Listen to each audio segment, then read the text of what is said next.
Hi friends, A K ಕಿಚನ್ಗೆ ಸ್ವಾಗತ. ಇವತ್ತು ನಾನು ತಮಿಳುನಾಡಿನ ಸ್ಪೆಷಲ್ ರೆಸಿಪಿಯಾದ ತೇಂಗಾಯಿ ತೆರಟ್ಟಿಪಾಲ್ ರೆಸಿಪಿ ಹೇಗೆ ಮಾಡೋದಂತ ತೋರಿಸ್ತೇನೆ. ಇದೊಂದು ಸುಲಭವಾದ ಸ್ವೀಟ್ ರೆಸಿಪಿ. ಮೊದಲಿಗೆ ನಾನು 2 ಟೇಬಲ್ ಸ್ಪೂನ್ ಅಷ್ಟು ಹೆಸರು ಬೇಳೆಯನ್ನು ಚೆನ್ನಾಗಿ ರೋಸ್ಟ್ ಮಾಡಿಕೊಂಡು ಪೌಡರ್ ಮಾಡ್ತಾ ಇದ್ದೇನೆ.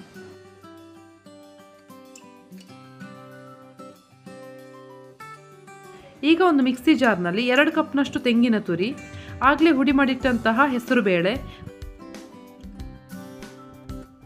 ಹಾಗೆ 2 ಟೇಬಲ್ ಸ್ಪೂನ್ ಅಷ್ಟು ಅಕ್ಕಿ ಹಿಟ್ಟು, ಸ್ವಲ್ಪ ಏಲಕ್ಕಿ ಹುಡಿ, 1 ಕಪ್ನಷ್ಟು ಬೆಲ್ಲ, ಬೆಲ್ಲದ ಬದಲು ಬೆಲ್ಲದ ಪೌಡರ್ ಕೂಡ ಯೂಸ್ ಮಾಡಿಕೊಳ್ಳಬಹುದು, ಹಾಗೆ 1 ಚಿಟಿಕೆ ಉಪ್ಪು. ಇಷ್ಟನ್ನು ಹಾಕಿಕೊಂಡು ಒಮ್ಮೆ ಬ್ಲೆಂಡ್ ಮಾಡಿಕೊಳ್ಬೇಕು. ಈಗ ಇದಕ್ಕೆ ಒಂದು ಅರ್ಧ ಕಪ್ನಷ್ಟು ನೀರನ್ನು ಹಾಕಿ ಇನ್ನೊಮ್ಮೆ ಚೆನ್ನಾಗಿ ಗ್ರೈಂಡ್ ಮಾಡಿಕೊಳ್ಬೇಕು.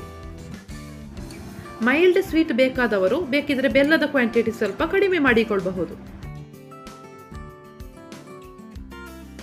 ಈಗ ಒಂದು ಬಾಣಲೆಯಲ್ಲಿ 1/4 ಕಪ್ನಷ್ಟು ತುಪ್ಪ ತೆಕೊಳ್ತಾ ಇದ್ದೇನೆ. ಇದಕ್ಕೆ ರುಬ್ಬಿಟ್ಟ ಪೇಸ್ಟ್ ಅನ್ನು ಹಾಕಿ ಚೆನ್ನಾಗಿ ಮಿಕ್ಸ್ ಮಾಡಿಕೊಳ್ಬೇಕು.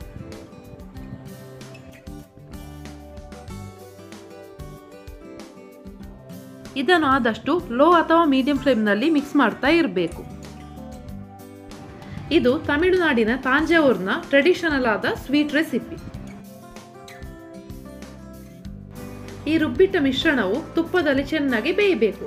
ಆದ್ರಿಂದ ಆದಷ್ಟು ಲೋ ಫ್ಲೇಮ್ನಲ್ಲಿ ಇಟ್ಟು ಇದನ್ನು ಸ್ಟಿರ್ ಮಾಡ್ತಾನೆ ಇರಬೇಕು. ಈ ಮಿಶ್ರಣವು ಸ್ವಲ್ಪ ತಿಕ್ಕಾಗಲಿಕ್ಕೆ ಸ್ಟಾರ್ಟ್ ಆಗ್ತದೆ, ಹಾಗೆ ನೀರಿನಂಶ ಕೂಡ ಕಡಿಮೆ ಆಗ್ತದೆ. ಈ ಸುಲಭವಾದ ರೆಸಿಪಿ ಮಾಡಲಿಕ್ಕೆ ಜಾಸ್ತಿ ಅಂದ್ರೆ 25ರಿಂದ 30 ನಿಮಿಷ ಸಾಕು.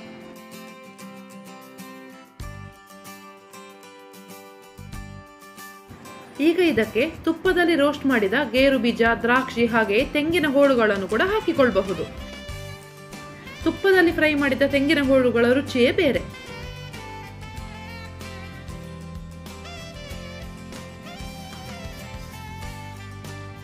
ಈ ಸ್ವೀಟ್ಗೆ ತೆಂಗಿನಕಾಯಿ ಹಾಗೂ ಬೆಲ್ಲದ ಪರಿಮಳವೇ ಇರುವುದಿಲ್ಲ, ಒಂದು ಬೇರೆ ರೀತಿಯ ಟೇಸ್ಟ್ ಬಂದಿರ್ತದೆ.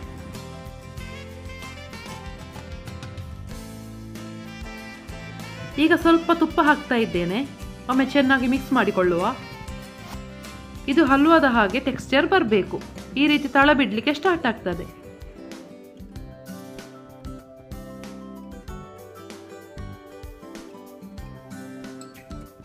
ಹೀಗೆ ಪೂರ್ತಿಯಾಗಿ ಅಂಟಿಲ್ಲದೆ ತಳ ಬಿಟ್ಟಾಗ ಫ್ಲೇಮನ್ನು ಆಫ್ ಮಾಡಿಕೊಳ್ಳಬಹುದು.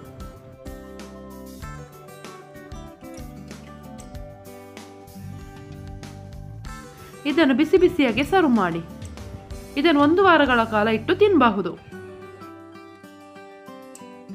ಇದನ್ನು ಟೇಸ್ಟ್ ಮಾಡಿದಾಗ ಕೇವಲ ತೆಂಗಿನಕಾಯಿ ಹಾಗೂ ಬೆಲ್ಲದಿಂದ ಮಾಡಿದ ಸ್ವೀಟ್ ಅಂತ ಯಾರಿಗೂ ಅನಿಸೋದೇ ಇಲ್ಲ. ಈ ರೆಸಿಪಿ ನಿಮಗೆ ಇಷ್ಟ ಆಗಿದ್ದಲ್ಲಿ ಲೈಕ್, ಶೇರ್ ಹಾಗೂ ಸಬ್ಸ್ಕ್ರೈಬ್ ಮಾಡಲು ಮರಿಬೇಡಿ. Thank you.